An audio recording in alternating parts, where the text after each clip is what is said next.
Ok. Buenas tardes. Voy a poner a compartir una presentación que tengo aquí, muy cortita, para nuestra actividad de hoy. Ok. ¿Se ve bien?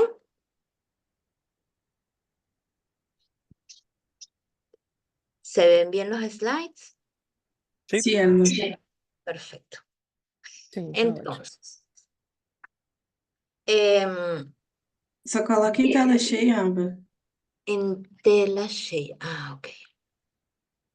Así, ¿verdad? Ok. Aí. Ujú. Entonces, nuevamente buenas tardes, bienvenidas y bienvenidos. Viernes, hoy es viernes, sexta-feira. Vocês já conhecem a história de Robinson Crusoe? Numa escrita provocativa, eu estive lendo um livro convidativo.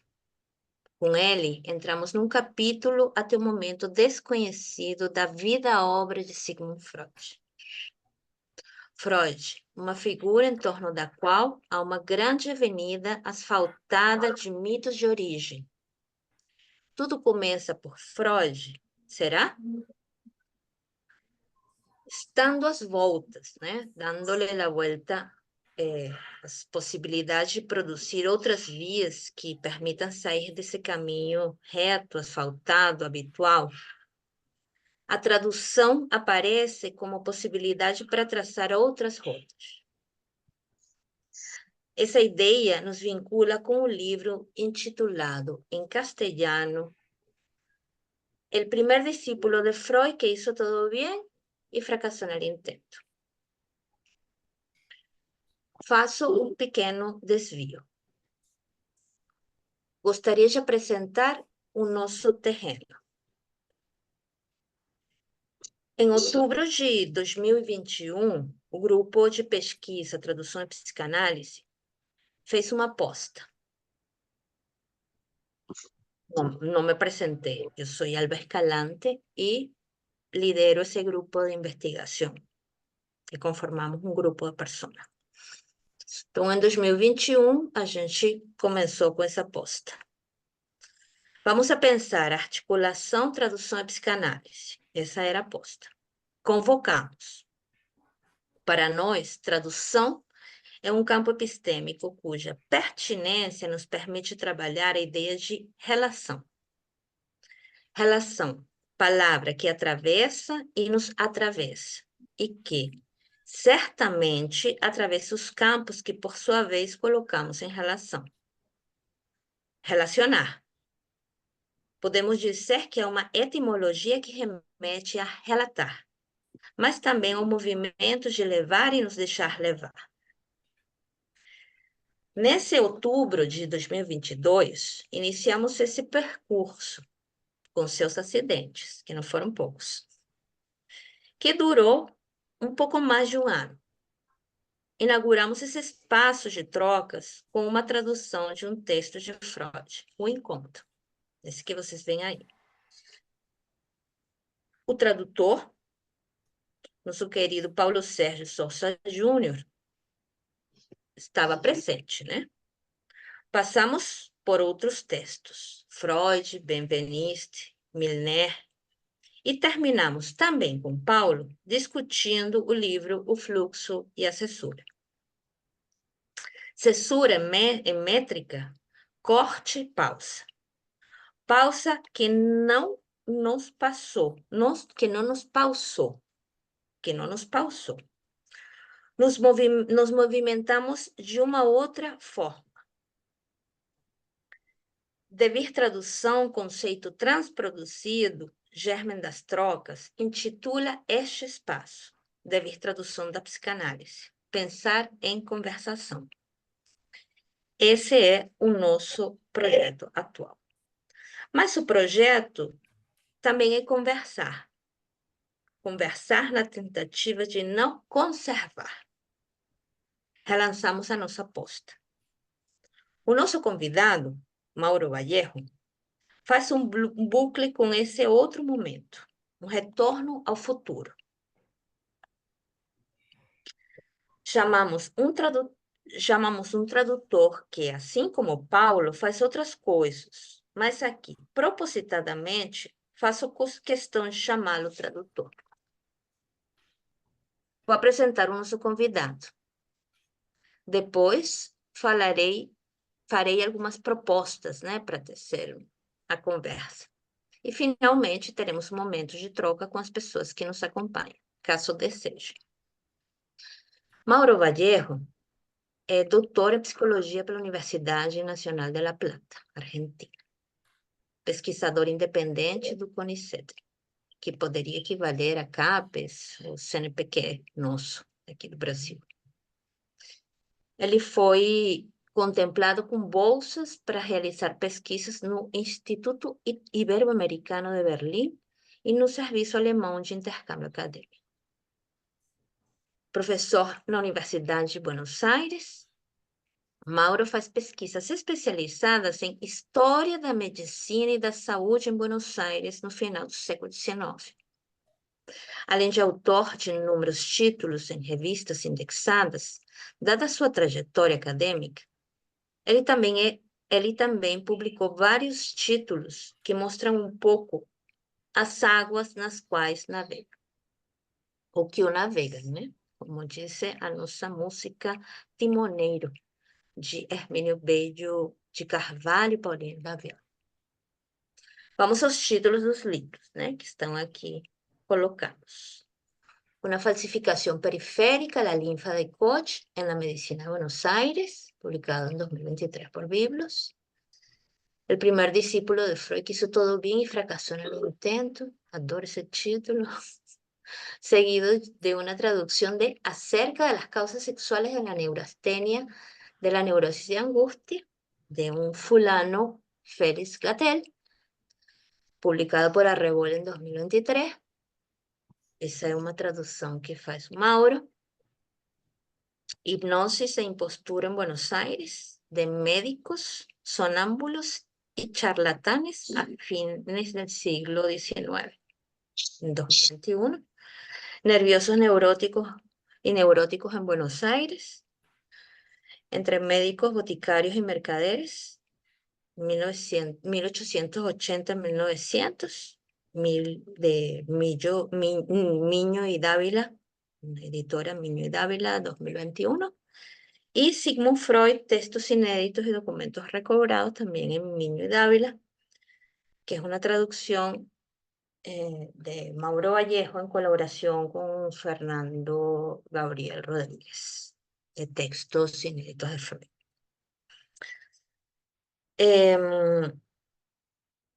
Neste último livro, esse de textos inéditos e documentos recobrados, Sigmund Freud, temos uma proposta que envolve o trabalho de tradução no seu mais amplo sentido. Memória, arquivo, seleção, passagem entre línguas, organização de materiais, episteme. Foi a partir desse livro que o nome de Mauro ficou dando voltas na minha cabeça. Tempo depois, a publicação de Arrebol e a minha intensa troca com Félix Morales, que nos acompanha hoje, me fez pensar nas possibilidades que poderiam se abrir convidando Mauro. Quero mostrar as capas dos livros. São essas aí. Tá? Temos esses dois livros que, de alguma forma, são os que, como aparece a tradução, são os que a gente vai se focar. E agora, vou mudar de língua, vou parar de compartilhar, depois eu vou compartilhar um momentinho, novamente os slides, mas agora eu quero parar de compartilhar para a gente se olhar um pouquinho, né? Y agradecerte, Mauro, por haber aceptado nuestra invitación. Vamos a hacer el esfuerzo por hablar despacio, ¿no? Estamos entre las dos lenguas. Y me gustaría que comenzaras contándonos un poco sobre el lugar que tiene la traducción en tus producciones como investigador. Ahí se me ocurrió que quizás el trabajo de Niño y Dávila, ¿no? Este que tengo acá, es más evidente en ese sentido porque es un libro que son todas traducciones, ¿no? Sin embargo, en el primer discípulo de Freud, que hizo todo bien y fracasó en el intento, esa relación parece un poquito más opaca, ¿no? Entonces, capaz que puede ser más interesante. Entonces, bueno, te doy la palabra y te escuchamos.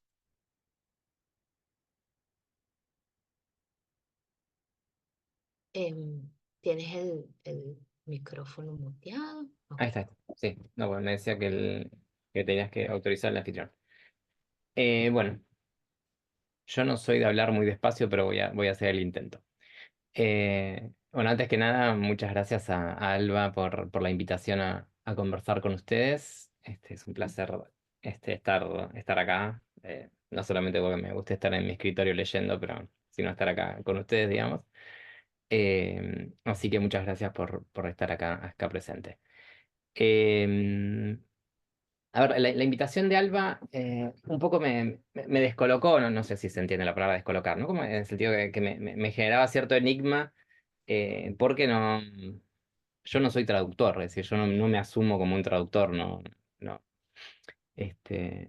es mi formación ni es mi métier la traducción en sí misma, no me dedico full time a eso, digamos, no me animaría a llamarme traductor en el sentido de que sí hay gente a la que le cabe ese mote, ¿no? De traductor, pero bueno, aún así podemos hacer de cuenta de que yo me puedo meter un poco de costado en el campo de la traducción.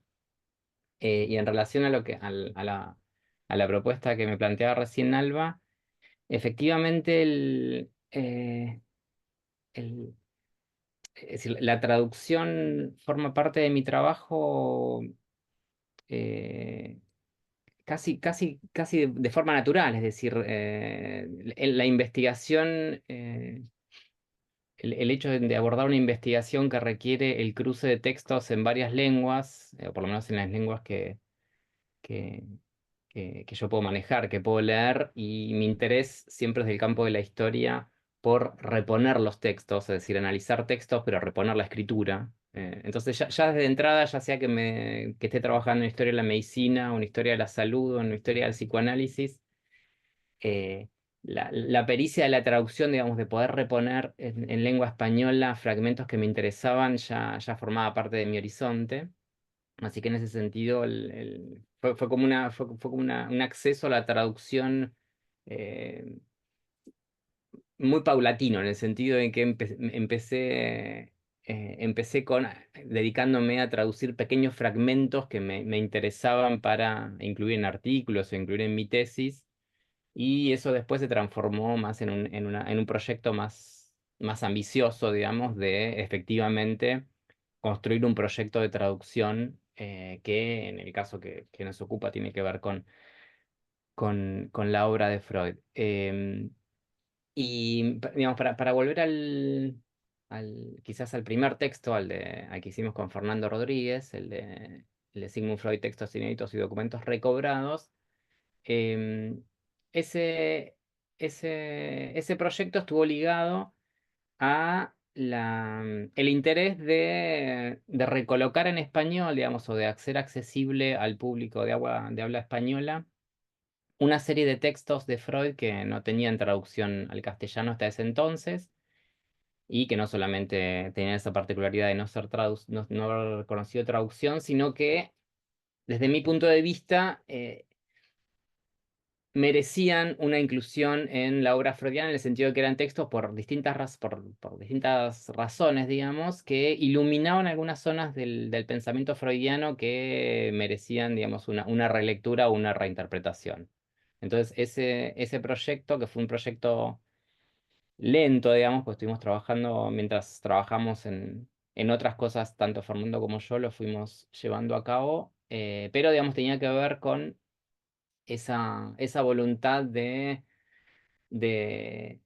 por un lado, de cuestionar el concepto de obra freudiana, es decir, de obra completa, es decir, que tenga que ver, por un lado, con ese proyecto digamos, de hacer una mella o de hacer, en cierto sentido, estallar el concepto de autor en Freud, es decir, poner en cuestión de a qué llamamos, o digamos, o qué significación le damos a Sigmund Freud como autor, es decir, qué exclusiones y qué relecturas van impresas en cada vez que se usa la palabra Sigmund Freud como autor, digamos, y en ese sentido repensar la obra completa, que nunca es completa y quizás nunca la sea.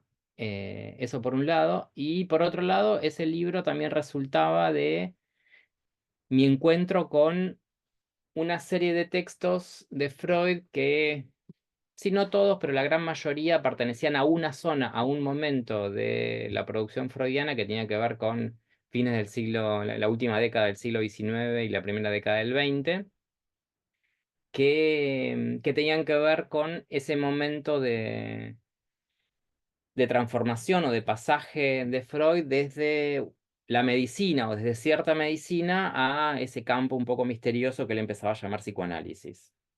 Entonces, los textos que están incluidos en ese volumen, no todos, pero la gran mayoría tienen que ver con esa, esa voluntad, digamos, de rearmar el rompecabezas de esa transición de Freud.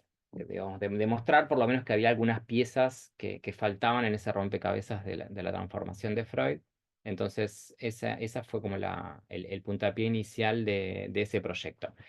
Y para ir más puntualmente a la pregunta, digamos, ¿qué lugar ocupa la traducción en, en mis trabajos, digamos, o en mi, este, todo empieza muy lejos, ¿no? Siempre todo empieza más lejos. Ya hace muchos años, cuando yo era muy joven, yo había hecho una investigación que terminó en un libro sobre las actas de la Sociedad Psicológica, de la Sociedad Psicoanalítica de Viena.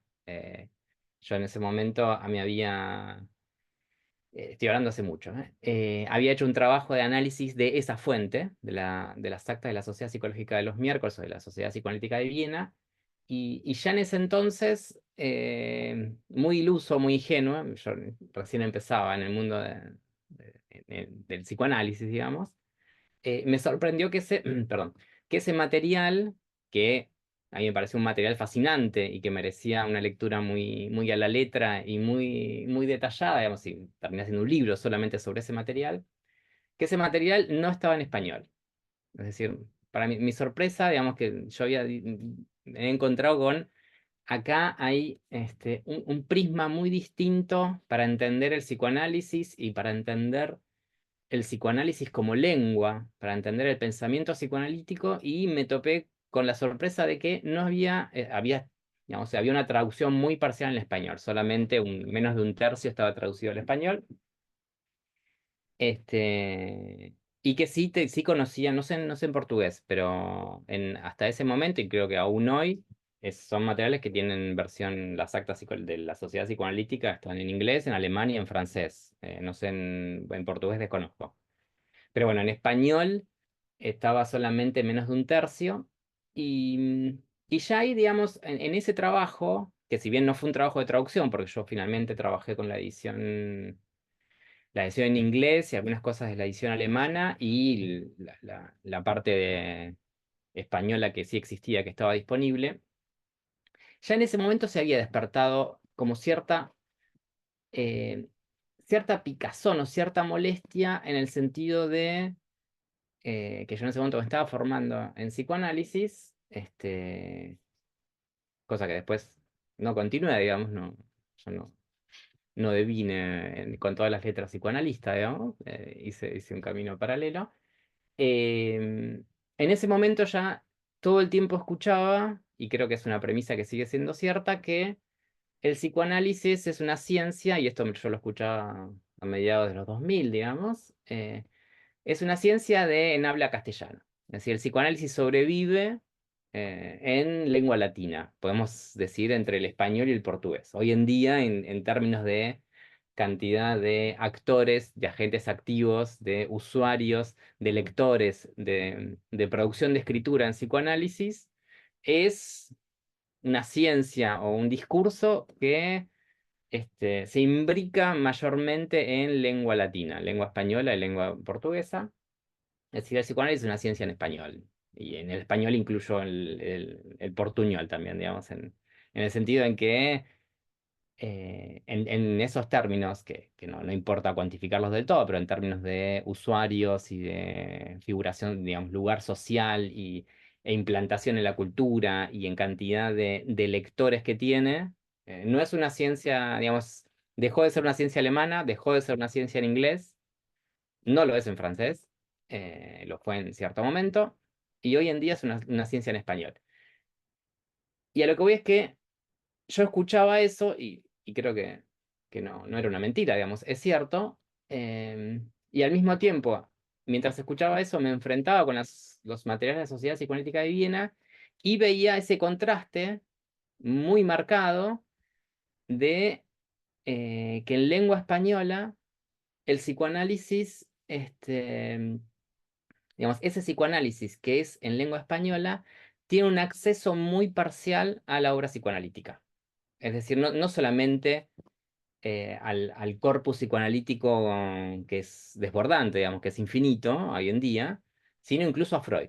Es decir, que el tronco de lo que que nadie puede discutir, que ahí está el flujo vital del psicoanálisis, sigue siendo hoy en día inaccesible a la gran mayoría de sus acólitos, de sus usuarios, de sus consumidores, de sus difusores. Entonces ya en ese momento se me había impuesto eh, como ese desafío de que la traducción tenía que incorporarse a la praxis habitual del psicoanálisis. Es decir, que la traducción al español no sé si como traducción íntegra, pero sí esa capacidad de facilitar un pasaje entre lenguas tenía que ser una tarea más habitual, más facilitada en el campo del psicoanálisis. Entonces, digamos, vístolo a posteriori, ¿no? Yo solo lo veo desde parado digamos, con el diario del lunes, como se dice en español, no sé si se dice así en portugués, digamos, a posteriori, ese trabajo con las actas de Viena efectivamente me mostró no sé si una urgencia, pero sí como un punto en la agenda del pensamiento psicoanalítico y incluso de del cruce entre psicoanálisis y vida académica o producción académica, que la traducción tenía que ser un elemento que no podía ser secundario. Entonces, un poco por ahí viene, ahora después podemos seguir hablando más en detalle sobre cada proyecto en particular, ¿no? Digamos, o por qué yo claramente me interesé por la traducción de una zona muy específica, ¿no? Pero aún así, más allá de esa especificidad, ese interés por la traducción, me parece que vino empujado, vino atizado, digamos, o favorecido, alimentado por esa constatación de una masa hablante de una ciencia que tiene un acceso eh, a un recorte muy parcial de la letra de esa ciencia. ¿Sí? Me paro acá y seguimos con otra. ¿Sí?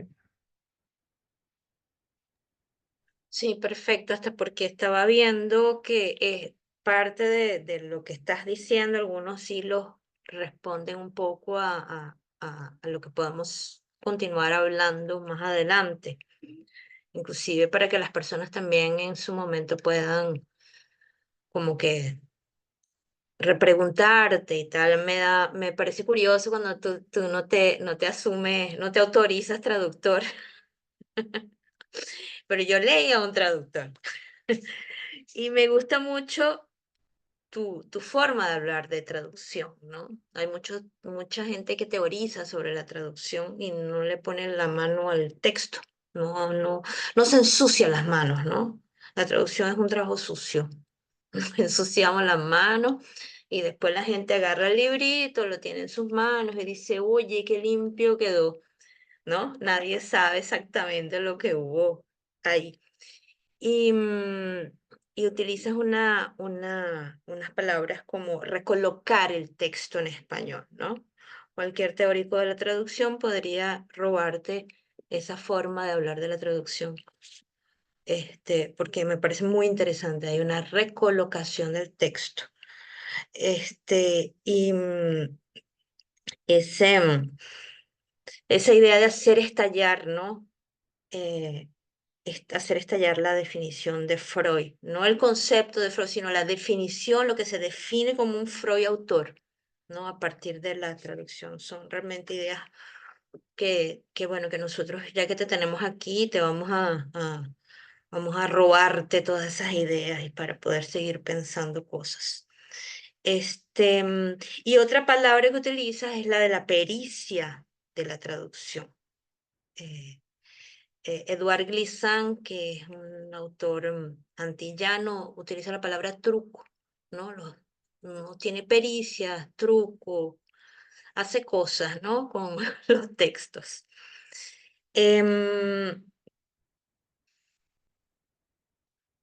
Ahora voy a compartir un poquito nuevamente aquí un fragmento, ¿no? Del libro El primer discípulo de Freud, que ya va, espérate un momentito, déjame compartir aquí, perfecto. Ok, entonces, el primer discípulo de Freud, que es este amarillito, ¿no? El de Arrebol, y ahora sí. Y yo elegí un fragmento de ese texto y me atreví a traducirlo. Que es un texto, digamos, la conformación de ese libro, después tú comentas un poco dónde está la traducción en ese libro, ¿no? Porque es un libro que tiene toda esa discusión que tú haces al principio, antes de traer la traducción del texto de Félix Gattel. Y ese capítulo se llama Mi intérprete, ¿no? En francés, ¿no? Que no me voy a atrever a pronunciar. O sí, mon intérprete, una cosa de esa parecida, con mis acentos. Uno tiene tantos pudores, ¿no? Con esas cosas. El genio de la lengua no puede tartamudear. El mío tartamudea, hasta en español. Y este pedacito dice así. Retornemos sobre os nossos passos para recuperar novamente a imagem de médico chamado Gattel, ocupando uma das muitas cadeiras vazias da sala, onde Freud profere seminário sobre histeria. O graduado, proveniente dos Estados Unidos, figurava como uma avis rara nessa plateia, não apenas pelo seu interesse particular pela doutrina de Freud, mas também pelo itinerário que o levara até esses assentos. De fato, Gattel é antes um bom exemplar de uma última figura da alteridade, que congrega os vários e dispersos leitores que até então tinham se deparado com os trabalhos do vienense. Aceito objeções à tradução, tá, pessoal? Então, em função desse fragmento, né, a gente tem aí a palavra alteridade, né, muito cara para os dois campos, tanto para o campo da tradução como para o campo da psicanálise. Y las figuras, disculpa, me quedé en portugués y no te dije en español, ¿no? Son realmente muy, muy importantes tanto para la traducción como para el psicoanálisis, la idea de alteridad. Es un elemento fundamental, ¿no? Entonces, las figuras de alteridad en esa construcción de la teoría, y es voy a jalar un hilo de lo que tú estabas planteando sobre la teoría, la construcción, la alteridad en esas, el papel de la alteridad en la construcción de las teorías. Teorías que nosotros de este lado importamos, ¿no? Así como producimos, pero también importamos. En ese sentido, podría ser interesante. Y después de ese fragmento, o sea, me gustaría que comentaras un poco ese fragmento, esa figura de alteridad, para hablar un poco del libro. Y también en ese libro también hay una mención que aunque pueda ser muy conocida, de hecho tú lo colocas así, una mención muy conocida, como bien lo dices, nunca está de más escucharla, ¿no? Que es ese Freud traductor de Charcot, ¿no? Que Freud es ese. Cuéntanos un poco sobre ese episodio en menos de 62 notas. Cuando yo digo en menos de 62 notas, si ustedes no han leído el texto de Félix, no entienden nada de lo que estoy diciendo, pero eso me pareció genial, ¿no? En menos de 62 notas. Coméntame tu perspectiva, ¿no? Como traductor, que yo te estoy diciendo que tú eres traductor. Algo sobre esas tradiciones y traiciones, ¿no? Que montan el edificio psicoanalítico a partir de las traducciones y que de alguna manera es el territorio, ¿no? Que tú estás componiendo, esa zona. En portugués la palabra zona, ella tiene una connotación también de desorden. em, puede ser interesante, esas traiciones, tradiciones, órdenes y desórdenes, ¿no? Te dejo la palabra. Ok. A ver si entendí bien. Es decir, sí, efectivamente, yendo más a este proyecto de Gattel, ¿no? De la traducción del texto de Gattel, que efectivamente el libro que ustedes veían ahí es un monstruo, un Frankenstein, digamos, de dos partes, por lo menos, que es efectivamente la traducción que yo hice de la monografía de Gattel, que es el primer discípulo que tuvo Freud y al que Freud le encargó un estudio, le encomendó que hiciera un estudio. Y como efecto de esa tarea que Freud le encomendó, Gattel escribe en 1898 un pequeño librito, que es el que yo traduje. Entonces, el libro incluye en la segunda mitad la traducción al español de la monografía de Gattel. Y la primera mitad es mi análisis sobre ese encuentro entre Freud y Gattel. Lo que iba a ser, en principio, va a ser una introducción breve a la traducción, se terminó transformando en un texto más largo que lo traducido. Pero entonces, respecto de ese libro, efectivamente a mí me interesó resituar a Gattel en ese momento de la producción freudiana, es decir, en el momento fines de 1890 o mediados de 1890, en la segunda mitad de 1890, que es el momento en que efectivamente, desde mi punto de vista, y no es nada original, ¿no? Freud empieza a abandonar el terreno de la medicina para entrarse en tierra ignota, digamos, pero a entrarse en otra tierra.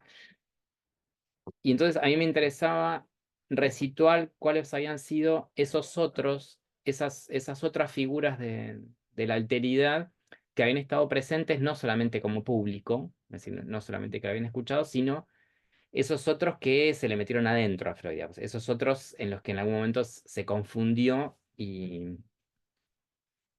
que digamos, lo que yo trato de mostrar, digamos, o por lo menos de revisar, de ver si funciona, es hasta qué punto la teoría freudiana en sí misma no resulta de una retoma, de una transliteración, de una retraducción, de una transformación de esos otros, de lo que le hicieron esos otros. Y ahí está Jacob, ahí está Gattel, y ahí está Fliess.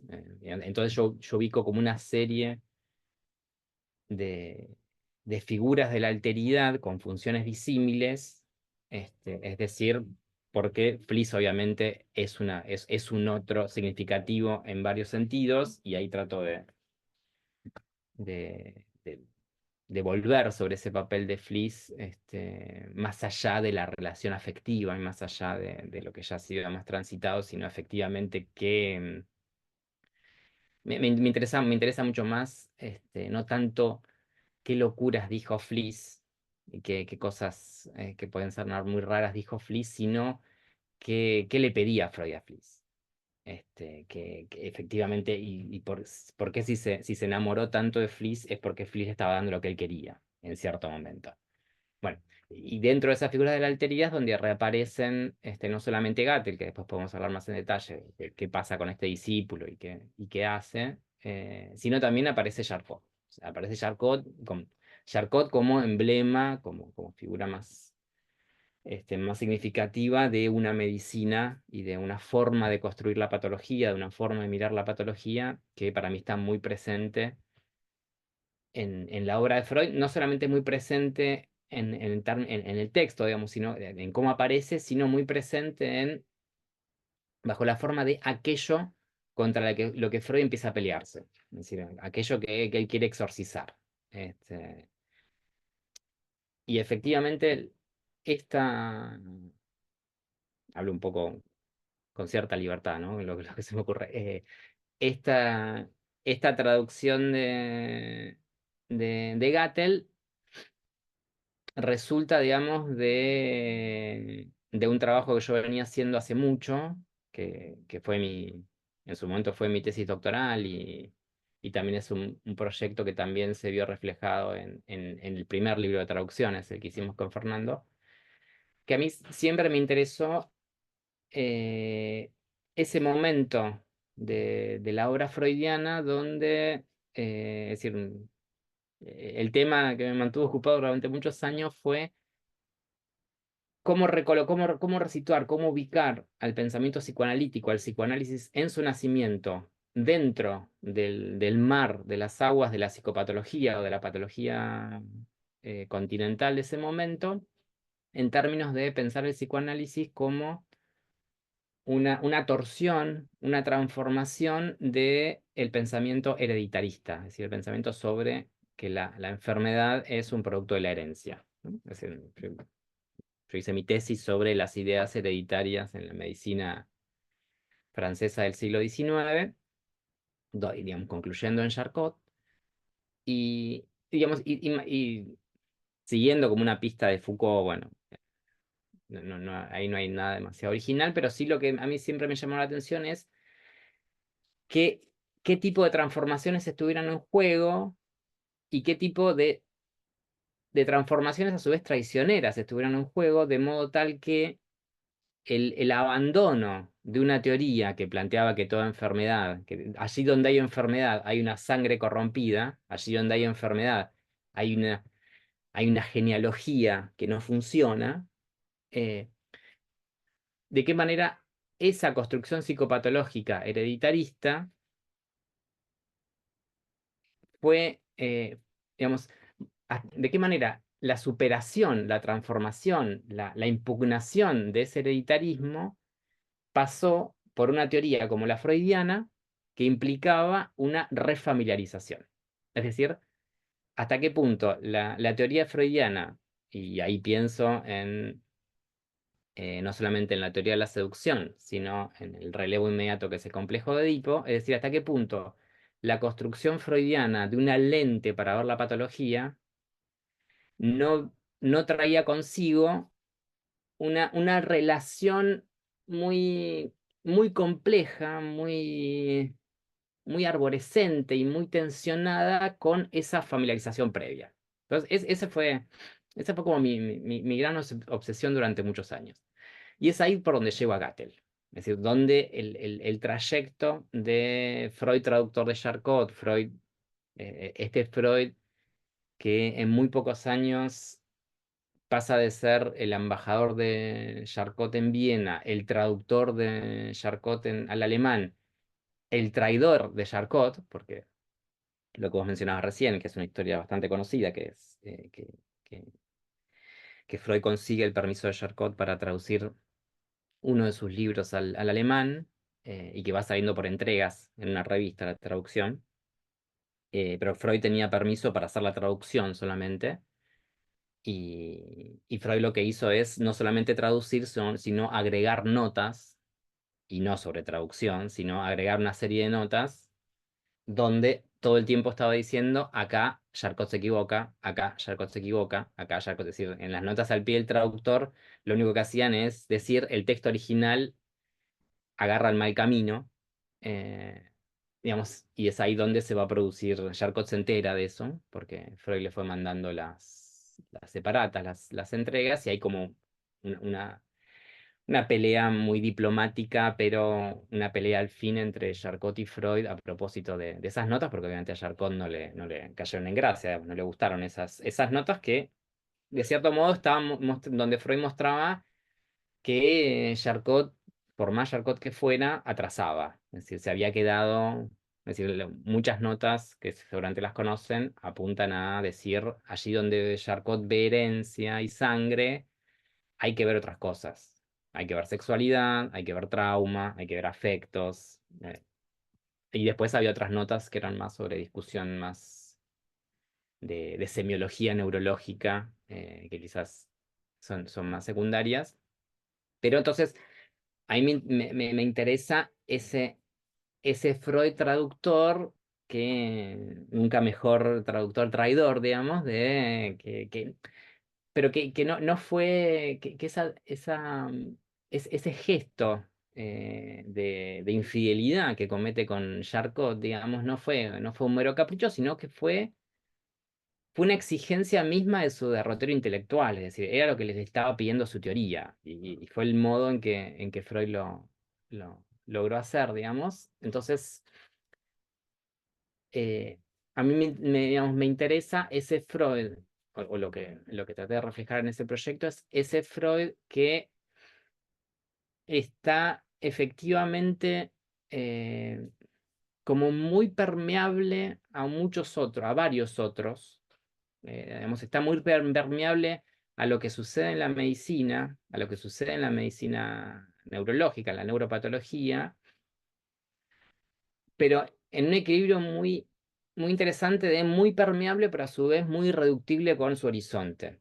Es decir, que entonces, y es ahí donde me parece que se ve la riqueza o la importancia de la figura de Gattel. Pero bueno, si querés, de eso hablamos en un rato. Pero efectivamente lo que yo ubico como esas figuras de la alteridad son es esa zona, me sale esa palabra, pero es ese territorio donde, en ese momento de transformación de Freud, donde efectivamente esas alteridades, digamos, desempeñan un rol esencial para terminar de calibrar el discurso freudiano. ¿Sí? Freno acá, así seguimos. Perfecto. Sí, pero me gusta esa idea claro, es un territorio, pero la cosa no es tan organizada así, ¿no? Hay una cierta zona, una cierta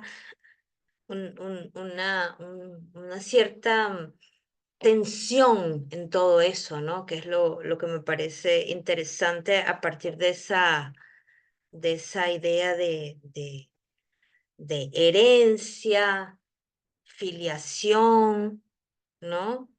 Que es tan, que está tan impresa, ¿no? En el psicoanálisis, ¿no? Como lo vemos hoy y como poder entrar en esas lagunas textuales que tú traes, ¿no? De alguna manera te dicen, ¿no? Como que te dan como una cierta idea de por dónde vienen las cosas. Es como cuando te vas enterando de cosas que te ayudan inclusive a organizar una cosa que está o bien desorganizada o bien silenciada, ¿no? Porque un poco en digamos, eso podría perturbar, ¿no? La estructura familiar, ¿no? Del psicoanálisis, ¿no?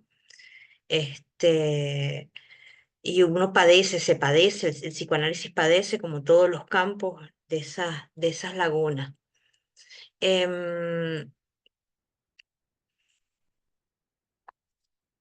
Ahora sí, para casi terminando aquí mis provocaciones, me gustaría preguntarte sobre esas dos experiencias de traducción, en la de textos inéditos, en la traducción de textos inéditos.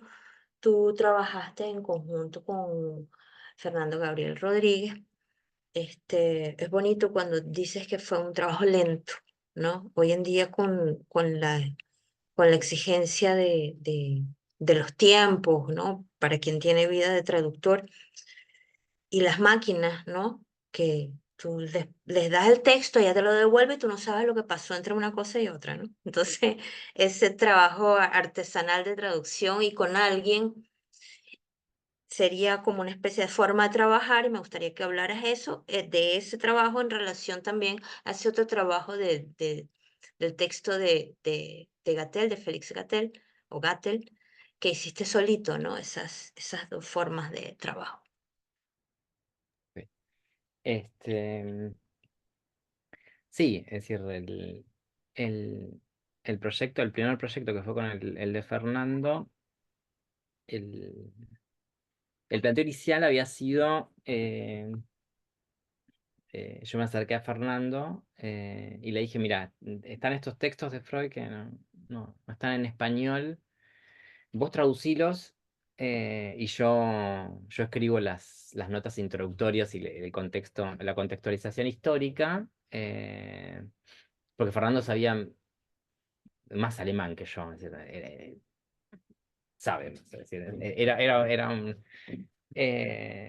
donde había una duda, Fernando era el que tenía siempre la última palabra, pero bueno, él me dijo que no, que o lo traducíamos o hacíamos los dos todo o nada, así que bueno, finalmente se transformó en en ese proyecto donde efectivamente tradujimos, los dos trabajamos en paralelo, cada uno hacía su traducción del texto y después nos juntábamos, leíamos ambas en simultánea y veíamos cuál funcionaba mejor.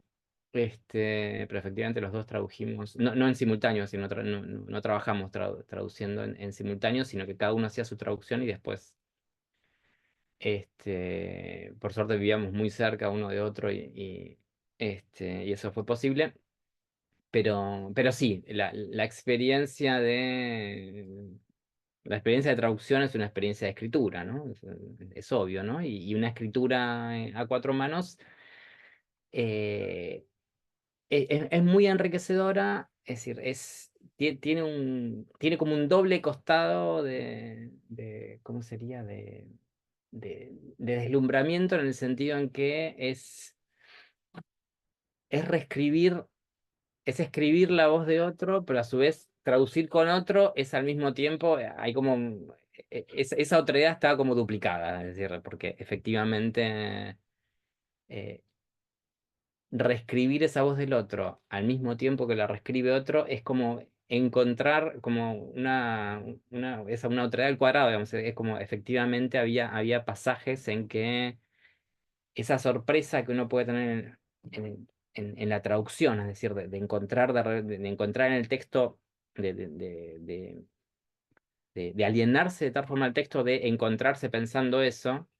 a su vez traducir con otro redobla eso, digamos, como efectivamente es como una doble inmersión en el texto de otro. Así que fue una experiencia muy rica, decimos, quizás más lenta, ¿no? Porque era reescribir todo dos veces, y sí, en ese sentido muy distinta a la experiencia del trabajo de Gattel, que fue una traducción que yo hice en solitario, y era quizás el texto de Gattel fue una traducción más fácil, es decir, porque era una monografía, es una monografía académica, es un texto que no tiene mucha pretensión literaria, es un texto árido en Alemania. O sea, el texto en sí mismo es un texto muy descriptivo, un texto monográfico, que eso no pasaba quizás con algunos de los otros textos anteriores de Freud, que algunos tenían más complejidad. Así que lo que yo hice en solitario,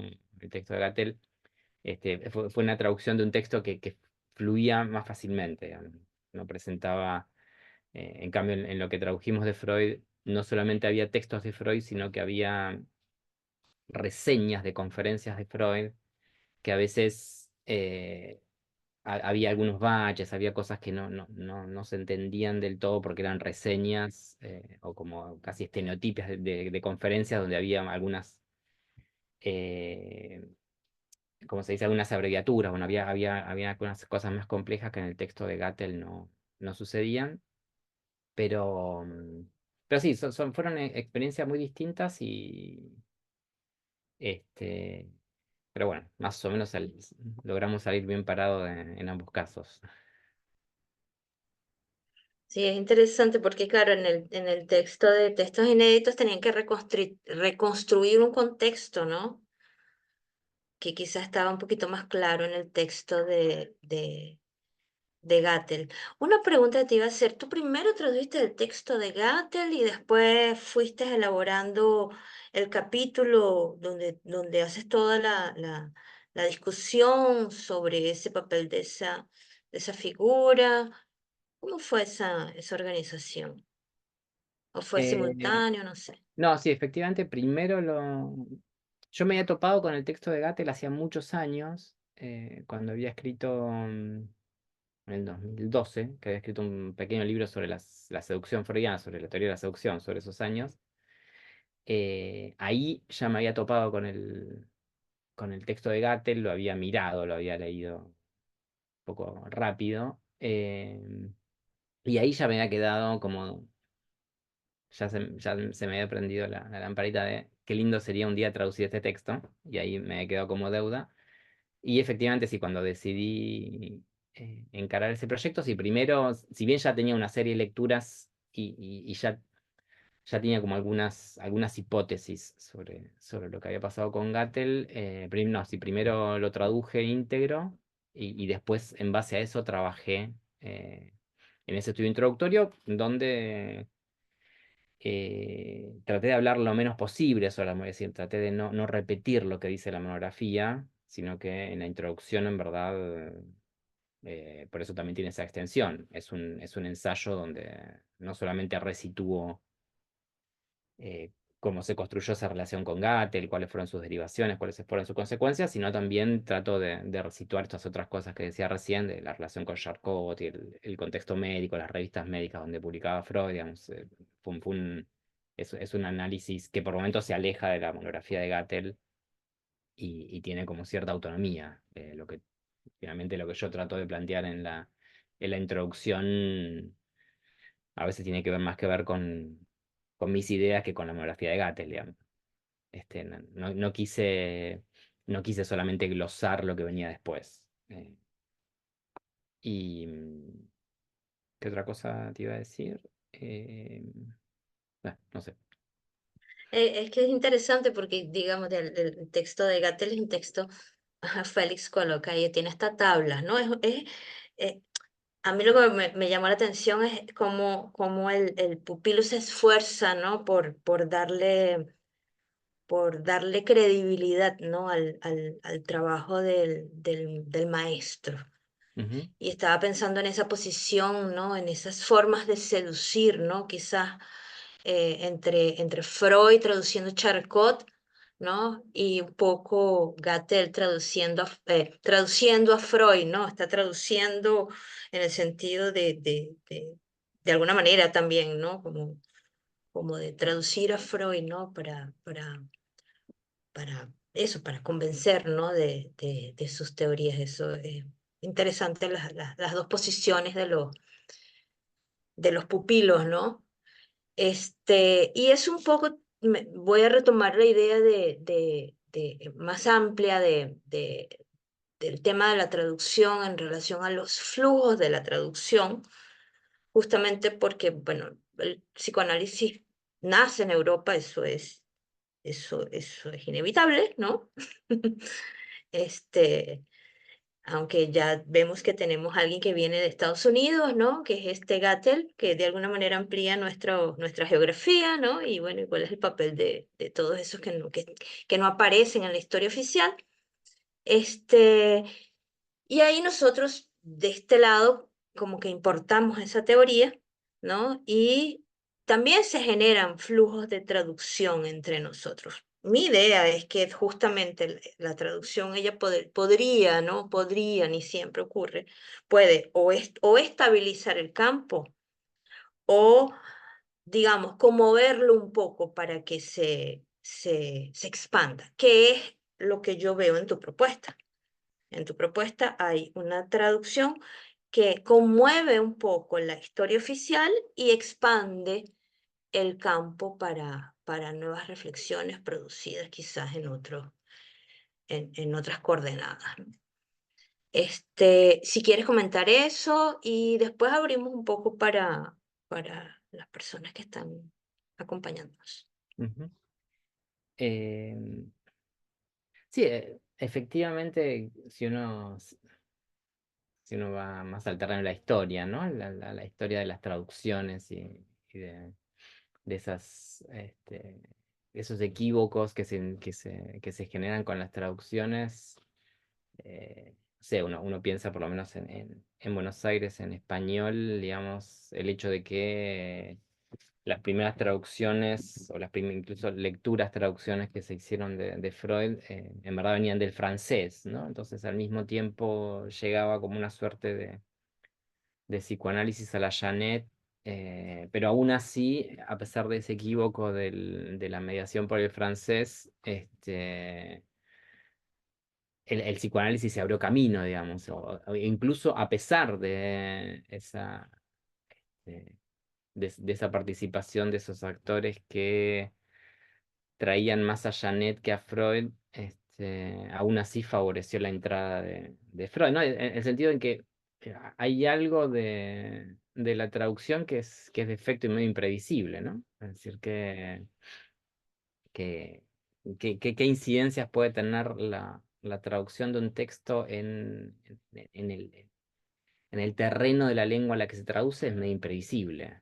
Y en ese sentido, siempre una traducción, por lo menos en mi caso, ¿no? No es el caso de los traductores a los que le encargan traducir un texto y lo traducen sin ningún tipo de compromiso, ¿no? Yo en el caso que siempre que traduje algo fue porque yo tenía un objetivo. Es decir, yo tenía un objetivo de incidir de alguna forma en el campo en el que quería colocar ese texto. Es decir, como vos decías recién, es decir, a mí si me interesó hacer esa traducción con Fernando era justamente para mostrar esas grietas y esa posibilidad de cuestionar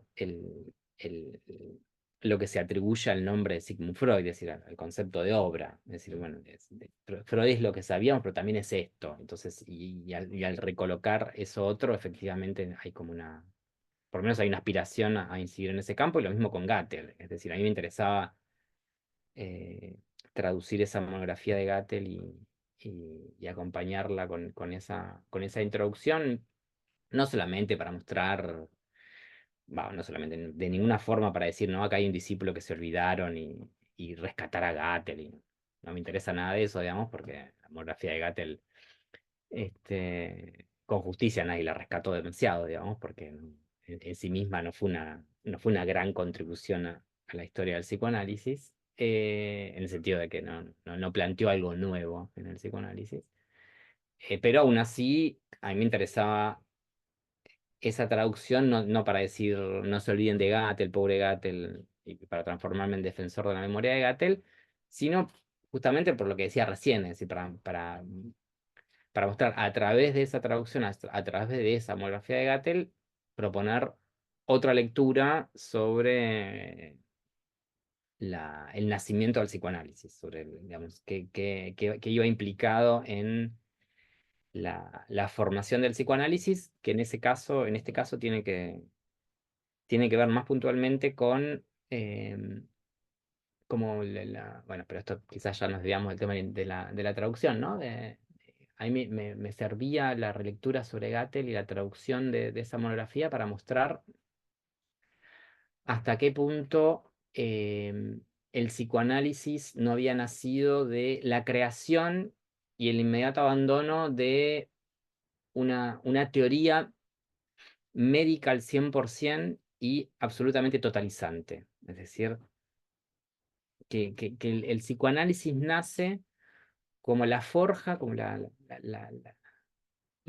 creación, la fundación y al mismo tiempo el fracaso total de una teoría totalizante, pero donde no hubo, para hablar en términos del gremio, digamos, no hubo un total duelo de ese abandono. Es decir, y hasta qué punto en el psicoanálisis que luego viene, digamos, y el que ya es el psicoanálisis per se, no hay como un retorno o unos restos de esa totalización abandonada. Entonces, me interesaba Gattel también para, para plantear, no es que me hayan escuchado demasiado, ni que nadie se haya conmovido por lo que estaba diciendo, pero que yo digo, ¿no? Pero me interesaba dejar planteada por lo menos como cierta hipótesis, cierta lectura sobre el tipo de episteme y la relación a la ciencia, la relación a la verdad, eh, que Freud mantuvo y a través de la cual se crea el psicoanálisis. Pero que desde mi lectura es una relación no del todo tematizada y no del todo resuelta. Entonces, y ahí Gattel es este discípulo que reclamaba esa teoría totalizante y fracasa el intento porque cuando él le viene a traer este regalo, esta ofrenda al maestro, el maestro ya se había distanciado de esa totalización. Entonces ahí está como el equívoco y ahí está el destino triste, digamos, de esa monografía que para cuando ya está concluida, Freud no la quiere, nunca más la menciona y Gattel se pierde en el olvido, ¿no? Pero bueno, eso ya es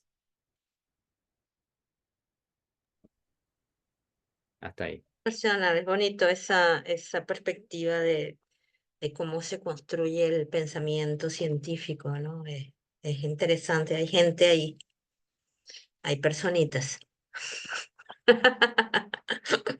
Hay amores y desamores, decepciones. Bueno, mira, la verdad que te voy a agradecer un montón por esta recolocación, ¿no? de temas y de posibilidades. Este, y, mm, y bueno, por acompañarnos acá y por contribuir con el trabajo que venimos haciendo, bastante artesanal y con esa insistencia, ¿no? Con la que generosamente te dispusiste a hablar de la traducción. De verdad que te lo agradezco un montón. Y bueno, ahora me gustaría abrirle el espacio para que las personas que nos acompañan, si tienen algún comentario, alguna pregunta.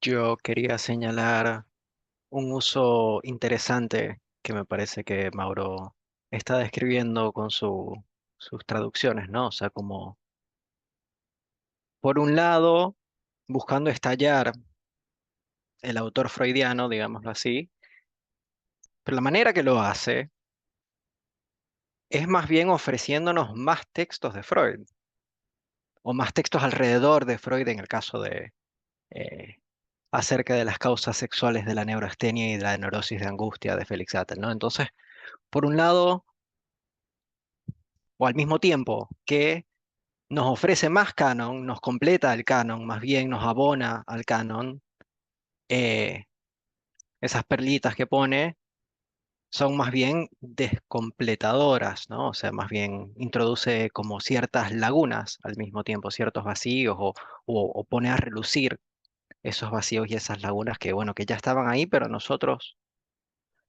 por hablar castellano no llegábamos.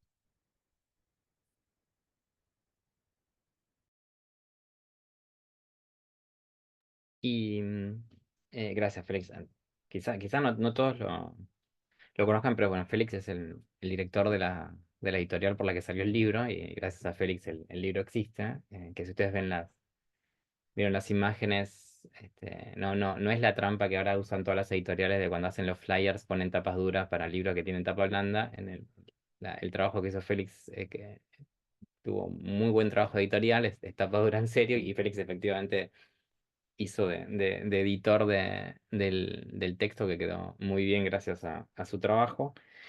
Em, Pero yendo al comentario de Félix, efectivamente, digamos, es lo que creo que queda por hacer, digamos. Así como, no sé, si hiciésemos un poco de historia contrafáctica, ¿no? Es decir, historia contrafáctica es decir, plantear cosas que en el campo de la historia nunca hay que hacer, ¿no? Es decir, que hubiese sucedido sí. Eh, pero si lo hacemos un rato, digamos, es pensar, por ejemplo, si nunca se hubiese traducido, o no solamente no se hubiese traducido, sino si nunca se hubiesen editado la correspondencia con Fliss. Es decir, porque hasta la correspondencia con Fliss ya había una obra completa de Freud.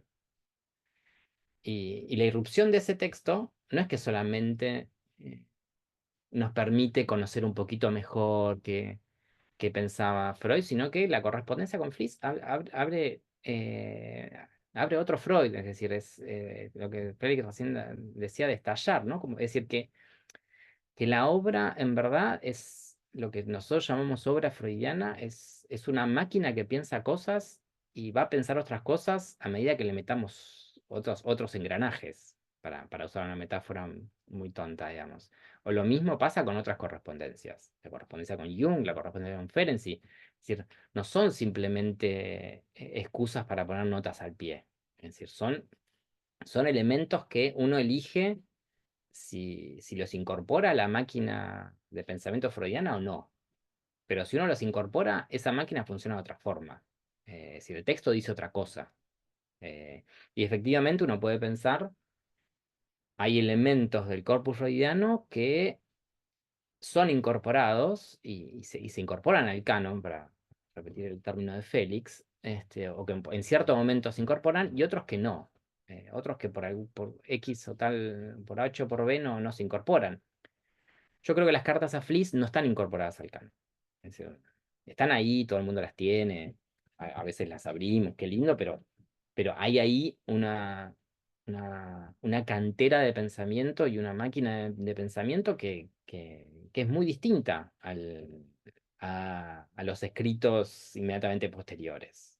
Y lo mismo pasa con las otras correspondencias que yo estaba señalando recién, o con las actas de Viena, es decir, son elementos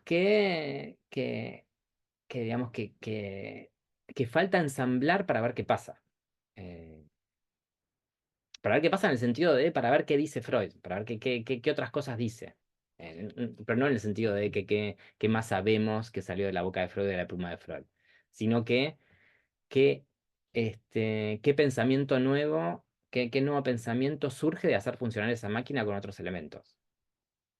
Que son elementos que están por fuera de eso que en cierto momento artificialmente se dijo, esta es la obra de Freud. Eh, que bueno, saben que recién hace muy poquito se publicó una revisión de la Standard Edition en inglés, hace poquito, digamos, y se incorporaron varios textos de Freud que no estaban en la primera edición de la Standard Edition. Muchos de ellos son los que están en el volumen que compilamos con Fernando, que con el correr de los años también se fueron traduciendo al inglés. Pero efectivamente, eh, la obra de Freud tiene esa,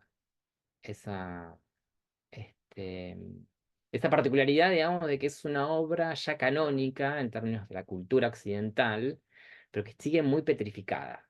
Es decir, sigue petrificada en ese armado que hicieron Anna Freud y Chris en los 50, y seguimos con ese, que en cierta medida seguimos con ese Freud. Este, y, y hoy en día, esa máquina podría funcionar de muy otra, digamos, de forma muy distinta. Hay muchas cosas que todavía falta, y en términos de traducciones, si pensamos solamente en Freud, todavía queda mucho por traducir. Eh, pero bueno. Lucas,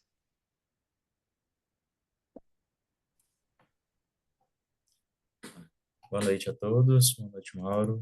É, bom, é só na verdade, um comentário que a partir da fala do Mauro, né, assim, me colocou em trabalho, né, quando o Mauro diz dessa exigência da teoria que que produz um certo modo de colocar esses autores em trabalho, né? E que produz esses desvios, né, na relação entre mestre e discípulo, né?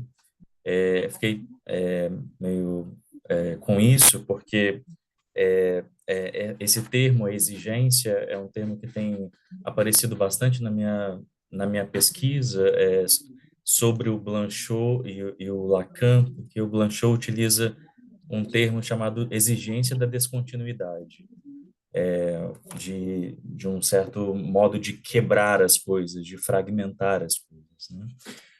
E eu fiquei pensando nessa dimensão dessa relação mestre-discípulo, né? Como que essa exigência do texto, e eu cheguei a pensar agora, essa exigência da tradução, né, permite esse novo modo de poder dizer outra coisa porque se quebra, porque se fragmenta também. Essa própria ideia de um cânone como uno, né? Assim, como um, né?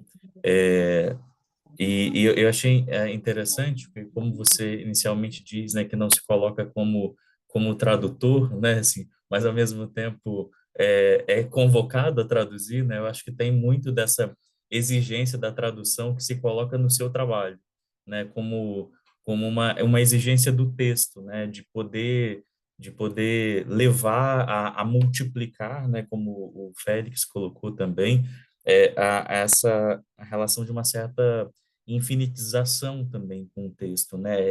Reenviar continuar reenviando esse texto, né? E que me lembrou muito, acho que um nome muito feliz, que é a Biblioteca de Babel do Borges, né? Que já que a gente está entre línguas, né? Assim, em português e em espanhol, esse lugar também de uma biblioteca que se infinitiza, né? Assim, e não pelo uno, né? Mas pelo fragmento. Fiquei um pouco às voltas dessas questões a partir da sua apresentação.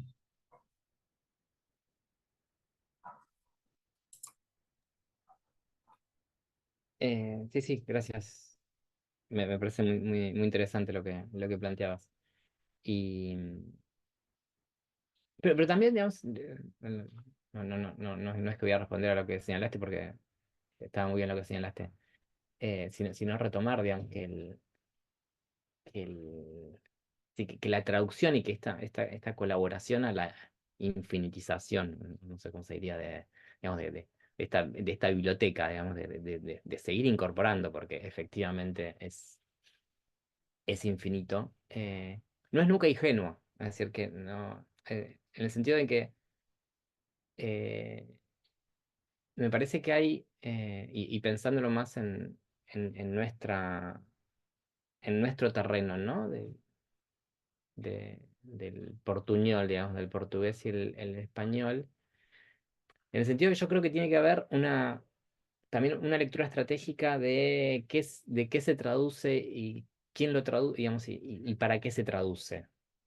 Porque no sé, yo digamos, pensaba no sé si se tradujo al español, pero hace unos años salió un volumen en español de Miquel Borja-Jacobsen, del traductor, del historiador de psicoanálisis, bueno, no sé si lo conocen, bueno, uno de los principales historiadores del psicoanálisis. Hace unos años salió en español un compilado de él que se llamó La Hipnosis, que era, digamos, se incluyó en un libro eh, la traducción de un par de escritos de Freud sobre hipnosis que no estaban traducidos hasta ese entonces, y el libro tiene un estudio introductorio de Borja-Jacobsen y después los textos de Freud. eh, y Borja-Jacobsen es un gran historiador de psicoanálisis, pero un historiador muy crítico. Es el que hace poco, no sé si tradujo al portugués, tiene ese libro sobre los pacientes de Freud. Bueno, es un historiador que maneja muchos archivos. A ver, si este aquí fue nuestro último, una contribución buenísima de una traducción que hizo Paulo Sérgio de Henri Ellenberg. Entender. claro. Mira el tamaño de esto. Sí. Es muy Este, interesante, sobre todo por eso, porque él no era del psicoanálisis, ¿no? claro.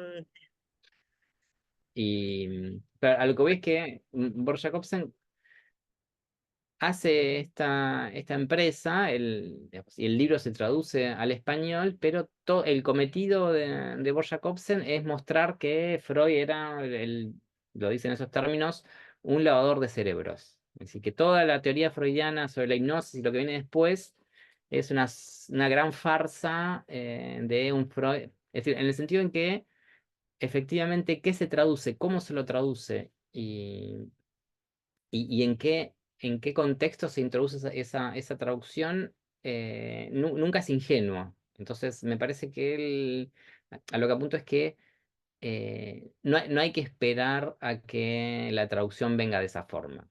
Es decir, efectivamente,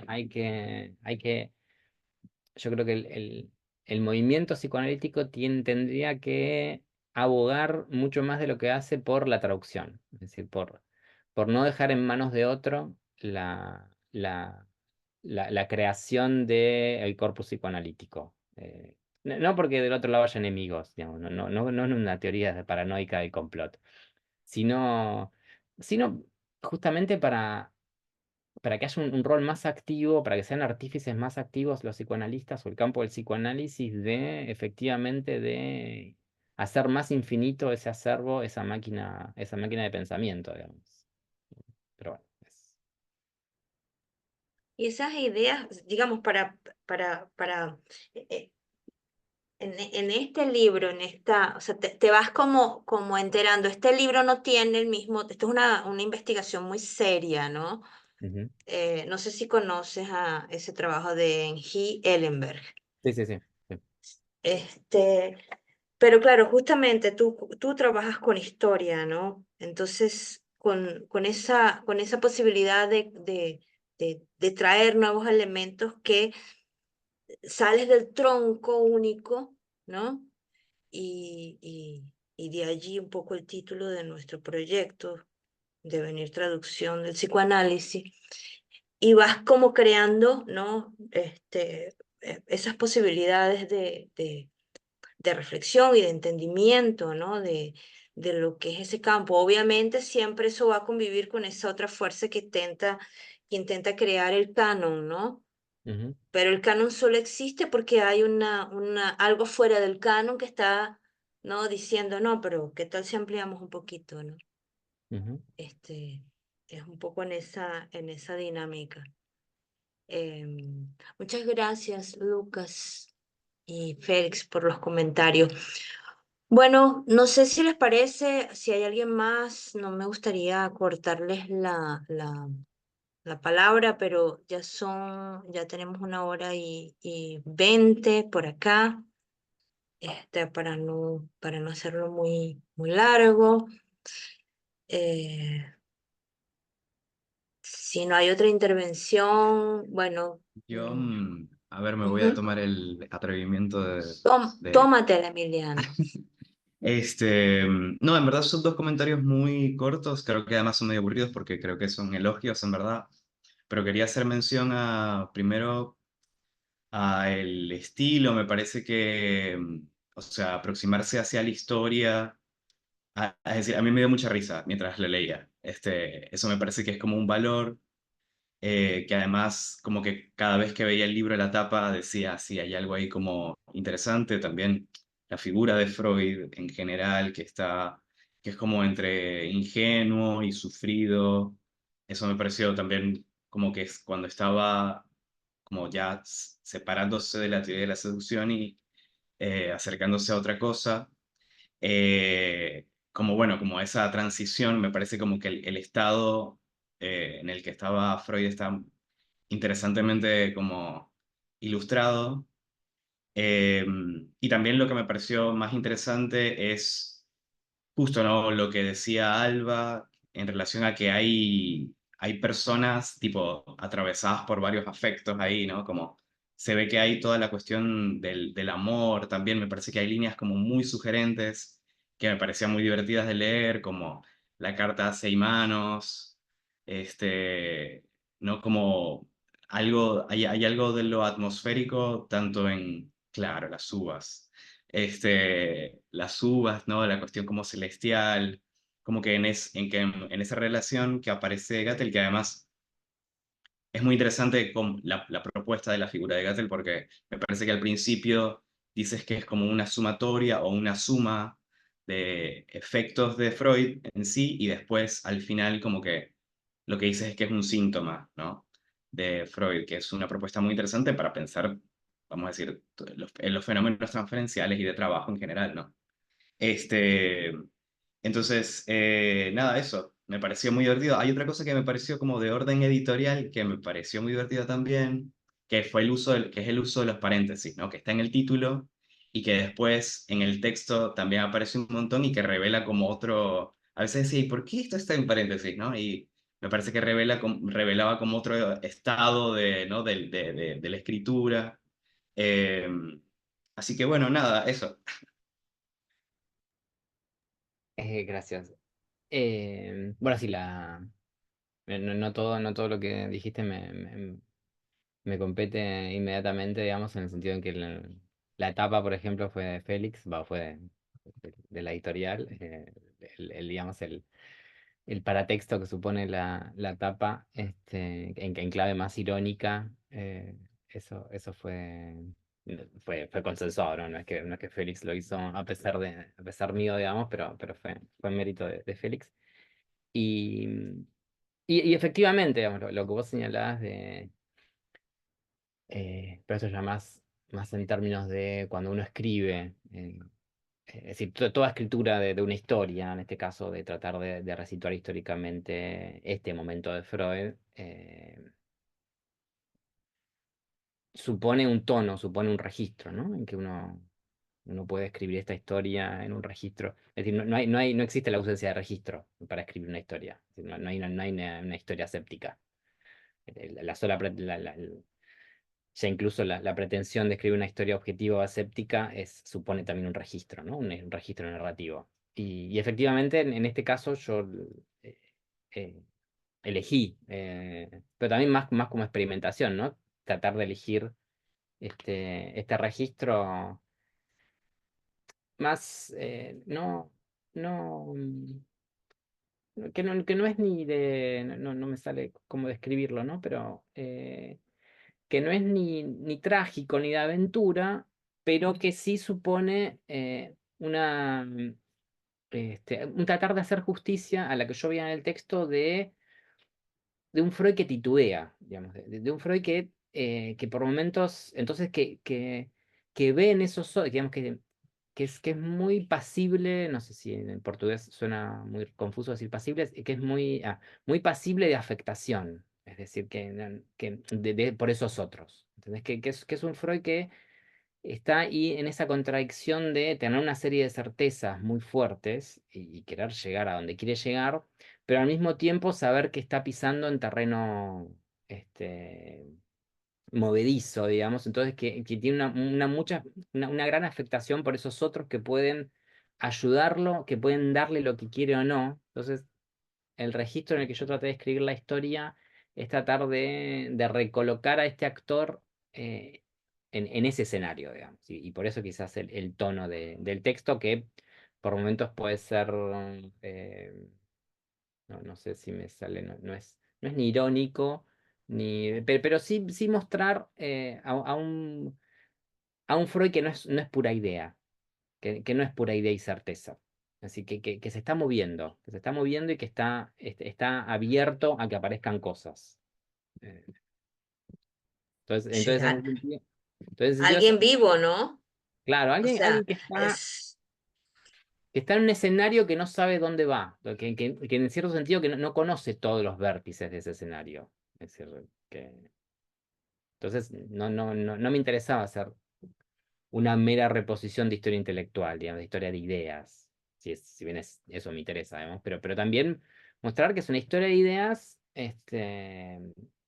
que se articula, que se mixtura con historias que van más allá de esas ideas, que tienen que ver más con la práctica, que tienen que ver con lo que logra de los otros o lo que no logra, que tiene que ver con confusiones, que tiene que ver con equívocos respecto de qué le pueden dar esos otros o no.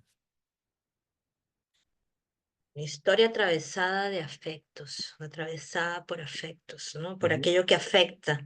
Inclusive, ¿qué es lo que produce la teoría? ¿Qué teoría se puede producir si no, si eso no estuviese ahí, ¿no? ujú. La verdad es que no sé. Es bonito eso, devolverle algo de vida al tronco muerto. Bueno, una vez más, muchísimas gracias. Encantadísima de conocerte.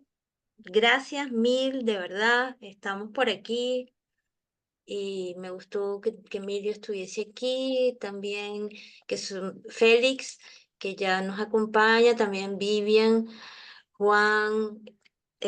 Vamos a seguir planteándonos un poco de ideas para darle vitalidad al asunto, ¿no? De nuestro trabajo, actividad, hacerlo activo.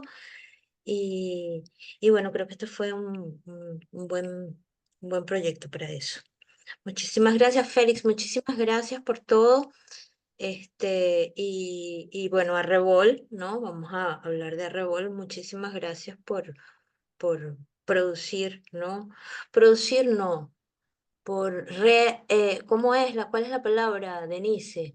Yo estoy intentando sacarme del vocabulario la palabra producción. Y Encrucijadas. sí, pero que no es producción, es lo tengo que buscar, discúlpame, pero es que si no, no duermo esta noche, si yo no hago esto. Este, que es una palabra que estamos intentando como sustituir por la palabra producción, que ella siempre aparece, ¿no? Y no se trata de producir, sino de practicar. O sea, practicar. O sea, es interesante haber practicado ese libro, haber practicado este momento, ¿no? Se practica, ¿no? Y se platica de eso también, ¿no? Y uno habla un poco. Y si hay una platica también, ¿verdad, Félix? Mejor todavía, ¿no? Bueno, Bueno, muchas gracias a vos, Salva, por la invitación. Fue un placer. Muchas gracias a todos los que participaron y me escucharon y hablaron. Así que acá estoy para cuando quieran repetirlo.